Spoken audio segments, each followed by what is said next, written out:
తోడబుట్టిన వాళ్ళు పచ్చగా ఉండాలని సహజంగా కోరుకుంటారు. సొంత తమ్ముడే నట్టేట ముంచి న్యూజిలాండ్ వెళ్ళిపోయినటువంటి సంఘటన ఎవరినో కాదు, తెలుగుదేశం పార్టీ లీడరు. సహజంగా అనుకుంటారు రాజకీయాల్లో ఉంటే సమస్యలు ఉండవు, పరిష్కరించుకోగలరు ఎంత సమస్యనైనా అని. కానీ సొంత తమ్ముడు మోసం చేస్తే ఏమీ చేయలేనటువంటి నిస్సహాయ స్థితిలో తెలుగు మహిళా లీడర్ ఉన్నారు. ప్రస్తుతం మనతోటి అసలు ఏం జరిగింది, వాళ్ళ తమ్ముడు ఎలా నిండా ముంచేసి విదేశాలకు పారిపోయారు అనేది తెలుసుకునేటువంటి ప్రయత్నం చేద్దాం. మన దగ్గర సూర్యదేవర లత గారు ఉన్నారు. ప్రత్యేకంగా మీకు పరిచయం చేయాల్సిన అవసరం లేదు. తెలుగుదేశం పార్టీకి ఆవిడ వాయిస్ వినిపిస్తూ ఉంటారు. ఇప్పుడు కూడా దాదాపు 10 ఏళ్ల పాటు తెలుగుదేశం పార్టీలో ఉన్నారు. కానీ ఆ సమస్యను మాత్రం పరిష్కరించుకోలేకపోతున్నారు, ఇంటి సమస్యని. అసలు ఏంటి అనేది తెలుసుకుందాం. హలో అండి. నమస్తే అండి. నమస్తే. సో అందరు సమస్యల మీద మాట్లాడుతుంటారు మీరు, ఏ సమస్య ఉన్నా. కానీ మీ సమస్యని మీరు పరిష్కరించుకోలేకపోతున్నారు 10 సంవత్సరాల నుంచి. అసలు సరే ఇంటి గుట్టు బయట పెట్టకూడదు అనుకుంటారు సహజంగా. కానీ బయట పెట్టలేనటువంటి పరిస్థితులు ఎంతకాలం నెట్టుకొచ్చారు. ఇప్పుడు బయట పెట్టాలి అనేటువంటి ఆలోచన ఇంతకాలం తర్వాత మీకు ఎందుకు వచ్చింది? అంటే అండి, ఒక లెవెల్ వరకు ఎవరైనా మనం ఆలోచిస్తాం బయట రాకూడదు ఈ కుటుంబ గుట్టు అనేది. బిహైండ్ దాని తర్వాత మనకు ఆలోచన ఎలా ఉంటుందంటే అందరికీ తెలుసు. అంటే నా సర్కిల్ తెలుసు, నా సర్కిల్లో తెలియని వాళ్ళు లేరు, ఇంకా తెలియాల్సిన వాళ్ళు ఎవరు ఉన్నారండి? ఇంకా ప్రజలు బయట ఓపెన్గా తెలియాల్సి వస్తే బయట ప్రజలు, నేను లత అని తెలిసిన వ్యక్తులు అందరికీ తెలిసిన విషయమే ఇది జరుగుతుంది. గత 10 ఏళ్ళుగా దీని గురించి ఫైట్ చేస్తుంది. నేను రాజకీయాల్లో 15 సంవత్సరాలుగా ఉన్నానండి. 15 ఇయర్స్గా రాజకీయాల్లో ఉన్న 10 ఇయర్స్గాను నేను దీని గురించి ఫైట్ చేస్తూనే ఉన్నా. ఒకటి, మనీ ఇక్కడ ఎక్కువ డామినేట్ చేస్తుంది. ఎంత న్యాయము నిజాయితీ ఏదున్నా కూడా మనీ అనేది ఇక్కడ ఎక్కువ డామినేట్ చేస్తుంది. సో అధికారంలో ఉన్న ఒక్కొక్కసారి కూడా డిపార్ట్మెంట్ వాళ్ళ దగ్గరికి వెళ్ళినా కానివ్వండి, ఎవరైనా మనకు చెప్పి పంపారనుకోండి, ఆ టైం వరకు ఆ గంట వరకు ఓకే అవుతుంది అని అనిపిస్తుంది. ఆ ప్లేస్ నుంచి మనం పక్కకు వచ్చేసిన తర్వాత మళ్ళీ నార్మల్. ఇప్పుడు నేను నా ప్రాపర్టీస్ అవన్నీ ఉండేది తిరుపతి, నేను ఉండేది హైదరాబాద్. నా పిల్లలు, నా ఫ్యామిలీ మెయింటెనెన్స్ అని మా హస్బెండ్ ఉంటారు. మా హస్బెండ్ ఇక్కడ హైదరాబాద్లో పనిచేస్తేనే మా ఫ్యామిలీ రన్నింగ్ అనేది ఉంటుంది. సో నా పిల్లల కోసం చదువులు అన్నీ ఇక్కడ ఉంటాయి. సో నేను ఆస్తి కోసం వెళ్ళిపోయి నేను అక్కడ కూర్చోలేను. సో అక్కడ ఆక్యుపైలు చేస్తారు. ఇంకోటి, ఇవన్నీ కూడా నా సంతకాలే కానివ్వండి, నా కంపెనీలనే కానివ్వండి. అసలు ఏంటి ఆ డిస్ప్యూట్ అనేది తెలుసుకుందాం. ఇక్కడ సొంత తమ్ముడు ఇలా మోసం చేశాడు అనేది మీ బాధ, లేదంటే ఆస్తిని అతను చేజిక్సుకొని వెళ్ళిపోయాడు అనేటువంటి బాధ? ఇక్కడండి బ్రదర్ని నమ్మాం కదా, నమ్మక ద్రోహం ఇక్కడ. సో ఇప్పుడు మనకు ప్రతి ఫ్యామిలీలో ఏమైనా చిన్న చితక ఉండొచ్చండి, కాదనట్లేదు. ఇక్కడ ఏం జరుగుతుందంటే అటాక్ల వరకు వెళ్ళిపోయారు. నా కారుని తగలబెట్టడం వరకు కూడా చేశారు, మా మీద అటాక్ల వరకు చేశారు. ఒక్క టర్మ్ చూసినప్పుడు అంటే సొంతంగా మా ఇంట్లో పెరిగి మేము మా ఇంట్లో అతన్ని ఉంచుకొని మేము పెంచి పోషించి చదివించి విదేశాలకు పంపించి ఇంటర్మీడియట్ దగ్గర నుంచి మాతోనే ఉన్నాడండి. మీ సొంత తమ్ముడే కదా? సొంత తమ్ముడే. ఇంటర్మీడియట్ దగ్గర నుంచి మా దగ్గర పెరిగాడు. సో అప్పటి నుంచి కూడా మేము పోషించి అన్నీ చేసి బిజినెస్ పెట్టించి, సో దానిలో మేము ఇన్వెస్ట్ చేసి, సో ఆ కంపెనీ నా మీద ఉండి ఒక విధంగా. మీ ఇద్దరికి ఎంత గ్యాప్ ఉంటుంది? 1.5 years 2 years ఏజ్ గ్యాప్ అంతే. మీరు హైదరాబాద్కి వచ్చిన తర్వాత తీసుకొచ్చారా మీ తమ్ముడిని? చెన్నైలో ఉండేవాళ్ళం అండి అది వరకు, నా పెళ్ళైన తర్వాత కూడా. సో చెన్నైలో ఉన్నప్పుడు అక్కడ ఉండేవాడు, మీ దగ్గర ఉండి చదువుకున్నాడు. సో తర్వాత ఇప్పుడు ఆ టీనేజ్ ఏజ్లో ఉన్న ప్రాబ్లం, మగ పిల్లలకైతే ఎలాంటి ప్రాబ్లమ్స్ ఫేస్ చేస్తారో అలాంటివన్నీ కూడా మా హస్బెండే ఫేస్ చేసేవాడు. ఒక టీనేజ్ అబ్బాయిని ఇంట్లో పెట్టుకుంటే ఎలాంటి ప్రాబ్లమ్స్ ఉంటాయి. సో ఆ ప్రాబ్లమ్స్ ఏదైనా కూడా తల్లిదండ్రుల కన్నా కూడా మా హస్బెండ్ ఎక్కువ ఫేస్ చేశారు. దాని అంటే కాలేజీలకి బంక్ కొట్టినా వెళ్ళి మాట్లాడటమే కానివ్వండి, సో ఎక్కడైనా ప్రాబ్లం తీసుకొచ్చినా కానివ్వండి, అలాంటివి ఏదైనా చేయాలన్నా మా హస్బెండే. సో మా మదరు ఫాదర్ కూడా విషయాలు చెప్పేవాళ్ళం కాదు. సో మీ ఇంట్లో సొంత పిల్లల్లాగా పెంచారు. సో మా హస్బెండ్కి ఎలా అనేదంటే ఆయన ఒక్కళ్ళేనండి. సో అన్నదమ్ములు లేరు. సో అట్లా ఏమంటే మనకు సపోర్టింగ్ ఉంటాడు. సో రేపు పొద్దున వీడు మన పిల్లలకి సపోర్టింగ్ ఉంటాడు అనే ఒక ఉద్దేశం అయితే ఆయనకు ఉండేది. సో అందుకనే ఇది చాలా ఫ్రీడమ్ కూడా ఉండేది. నాతో కన్నా కూడా మా హస్బెండ్తో ఎక్కువ ఫ్రీడమ్ ఉండేది. ఎన్ని సంవత్సరాలు మీ దగ్గర ఉన్నాడు? దగ్గర ఇంటర్ దగ్గర నుంచి వెళ్ళిపోయే వరకు కూడా ఉన్నాడండి. 2001లో వెళ్ళాడు. మ్యారేజ్ అప్పుడు దాకా ఉన్నాడా? వాడి మ్యారేజ్ అక్కడికి వెళ్ళాకే అయ్యింది. సో చదువుకోవటానికే కదా వెళ్ళింది. న్యూజిలాండ్ పంపించింది, డిప్లొమా చేయడానికే పంపించింది. సో 11 నెలలు ఏదో పీజీ లాంటిదే డిప్లొమా చేయడానికే వెళ్ళాడు. పంపించడంలో కూడా మీ పాత్ర ఉందా? న్యూజిలాండ్ పంపించట్లా?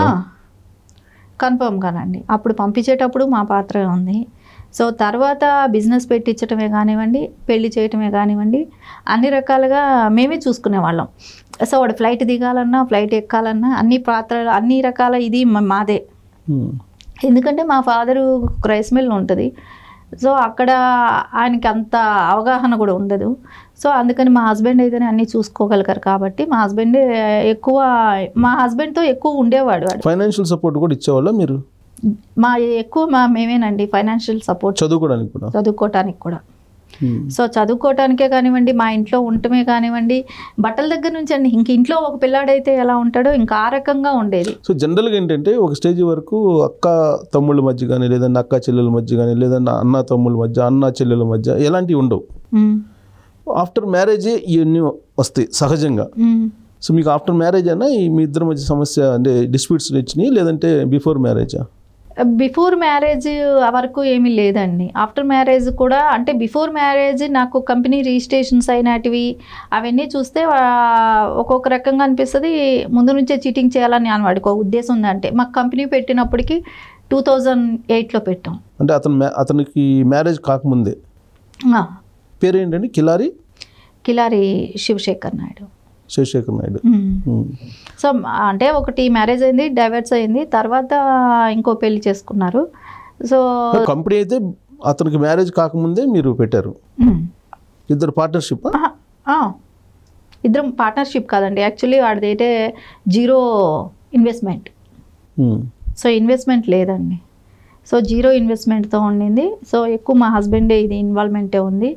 సో అలా మేము ఇక్కడ నుంచి గ్రానైట్ పంపించడమే కానివ్వండి అవన్నీ చేసిన తర్వాత మళ్ళా వాడు ఏంటంటే అక్కడ ఇన్కమ్స్ వచ్చేటప్పుడు మాకు చెప్పలేదు. అక్కడ ప్రాఫిట్స్ అంటే లాస్ అయ్యే టైంలో మా ఫాదర్ చెప్పారు, వాడు కానీ లాస్ చేసి బిజినెస్ లాస్ అయితే మీకు రేపు పొద్దున ఆయనకంటే రైస్ మిల్ని అమ్మేసి మీకు ఇస్తామనుకుంటున్నారేమో, మేము ఇవ్వను అని ఖచ్చితంగా చెప్పాడు మా ఫాదర్. చెప్తే మా హస్బెండ్ అన్నారు, మిమ్మల్ని అడిగి పెట్టలేదండి, మిమ్మల్ని అడిగి నేను ఇవ్వలేదు, వాడు అడిగాడు చేస్తానన్నాడు, పెట్టాం. సొంత బామ్మర్దే. సో ఒకవేళ పోగొట్టాడంటే కూడా ఒకటి నేర్చుకుంటాడు అనుకుంటాము. సో మిమ్మల్ని అయితే మేము ఇబ్బంది పెట్టమండి అని చెప్పారు. సో అప్పటి వరకు అందరూ ఓకేనండి. ఎప్పుడైతే ఇన్కమ్స్ స్టార్ట్ అయ్యాయో మేము వెళ్ళి అక్కడ చూడం కదా, మేము ఇక్కడ ఉన్నాం ఇండియాలో, వాడికి ఏం కావాలన్నా ఇక్కడ నుంచి సప్లై చేసేదానికి ఇండియాలో మేము అతను న్యూజిలాండ్లో ఉండేవాడు. అంటే చదువు అయిపోయిన తర్వాత నుంచి అక్కడ కంటిన్యూ అవుతున్నాడు. అక్కడే. సో అప్పుడు మ్యారేజ్ కాల? అంటే ఫస్ట్ మ్యారేజ్ అయింది, డైవర్స్ అయిపోయింది. కంపెనీ పెట్టడానికి ఫస్ట్ మ్యారేజ్ అయిందా? అయ్యింది, డైవర్స్ కూడా అయిపోయింది. డైవర్స్ అయిపోయిన తర్వాత కంపెనీ ఫ్లోట్ చేశారా? కంపెనీ 2008లో ఇచ్చేసారు. ఓకే. తర్వాత నెక్స్ట్ 2011లోనో ఏమో అన్న ఇంకో పెళ్ళి అయింది. అప్పటికి వరకు కంపెనీ నడుస్తుంది.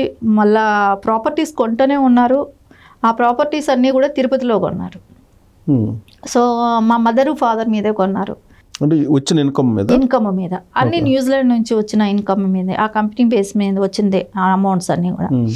సో వాటి మీద మా మదర్ మీద మా ఫాదర్ మీద ఇద్దరి మీద కొంటా ఉన్నారు. సో మా ఫాదర్ ఏంటంటే మా మదరు ఫాదర్ ఇద్దరు కొనుక్కుంటున్నారు కానీ నా మీదంటూ ఏమీ పెట్టకుండానే ఉన్నారు. సో మా హస్బెండ్ ఏమనుకున్నారంటే వాడి మీద కూడా లేదు కదా, మీ ఫాదరు మదర్ మీదే ఉన్నాయి కదా, వాళ్ళు ఎందుకు అన్యాయం చేస్తారు, సో వాళ్ళు అలా చెయ్యరు కదా, సో వీళ్ళందరూ బాగానే ఉన్నారు కదండి. సో మాకు ఆ డౌట్ కూడా లేదు, ఎందుకంటే అందరూ ఫ్యామిలీ బాగానే ఉంది, ప్రతిదానికి మేమే ఉండాలి వాళ్ళకి, అంటే ఏం జరిగినా ఆ ఇంటికి మేమే ఇంపార్టెంట్ అన్నట్టు. ఇప్పుడు కంపెనీ ఫ్లోట్ చేసేటప్పుడు పార్ట్నర్షిప్ రాసుకుంటారు కదా? రాసుకున్నాం. మీది కూడా ఉందా? నాది ఉంది, దానిలో అప్పట్లో మా మదర్ కూడా ఇన్వాల్వ్మెంట్ ఉన్నింది. మా మదర్ మీద కూడా షేర్ ఉంది. వాడు వర్కింగ్ పార్ట్నర్గా ఉన్నాడు. సో వాడి మీద కూడా షేరు 30-33% మేము షేర్స్. వర్కింగ్ పార్ట్నర్ అంతే, అప్పుడు ఇన్వెస్టర్ కాదు. ఇన్వెస్టర్ కాదు. మీరు ఇన్వెస్టరా? నేను ఇన్వెస్టర్. మీ పేరు పైన ఉందా? మీ హస్బెండ్ పేరు పైన? మా హస్బెండ్ పేరు మీద, నా పేరు మీదే ఉంది. ఓకే. సో తర్వాత నాకేమీ ఇవ్వకపోవడంతో వాళ్ళు అన్నారు షేర్స్ పెంచుకుంటూ వస్తామన్నారు. సో నా మీద షేర్స్ పెంచారు. Willingdon, Auckland. ఓకే. విల్లింగ్టన్, ఆక్లాండ్లో ఉండేది. సో ఆ రెండిట్లో కూడా నావి 100 షేర్స్ ఉన్నాయి. కంపెనీ రిజిస్టర్ అక్కడ అయింది. రిజిస్టర్ అక్కడ అయింది, సంతకాలు ఇక్కడ నుంచి పెట్టాను. సో దాని తర్వాత ఏమైందంటే వీళ్ళు కొంచెం ఇన్వెస్ట్మెంట్ అంతా కూడా ఆస్తులు కొనుక్కోవటం, అక్కడ ఆస్తులు కొనుక్కోవటం. దానికి ముందే నేను ఏంటంటే ఫస్ట్ వాడికి పెళ్ళి అవ్వకముందే, ఫస్ట్ మ్యారేజ్ కూడా నేను చెప్పాను కదా, పెళ్ళి అవ్వకముందే నేను ఇక్కడ ఇల్లు కొనుక్కోపోయినా హైదరాబాద్లో.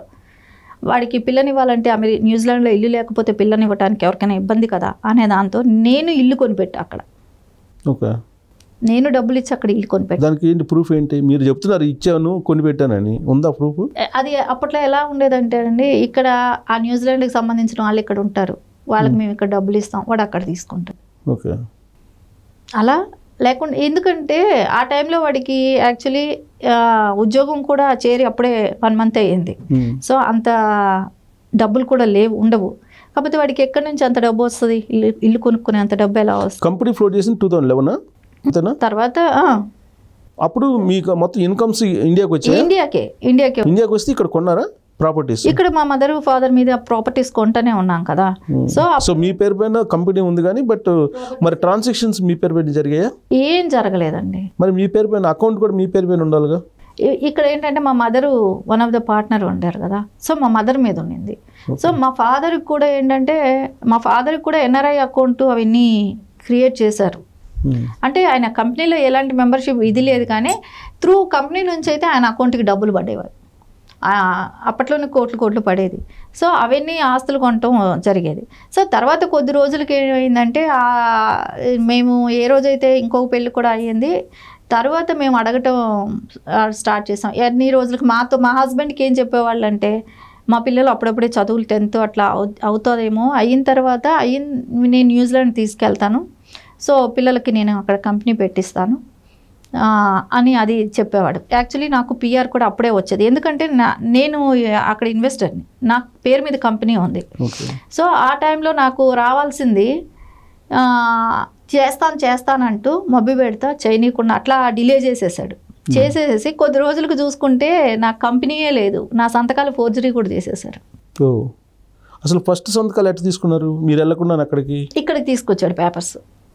సో ఇక్కడికి తీసుకొచ్చాడు, నేను సంతకం పెట్టినట్టు లాయర్స్, అక్కడ నుంచి లాయర్స్ అటాచ్ చేసుకున్నాము. సో అవన్నీ జరిగాయి. అక్కడ నుంచి అడ్వకేట్ త్రూ, అంటే వాళ్ళు అక్కడ మేము పార్ట్నర్షిప్ ఇలా రాసుకున్నాం అని చెప్పి అక్కడ నుంచి లాయర్తో వాళ్ళు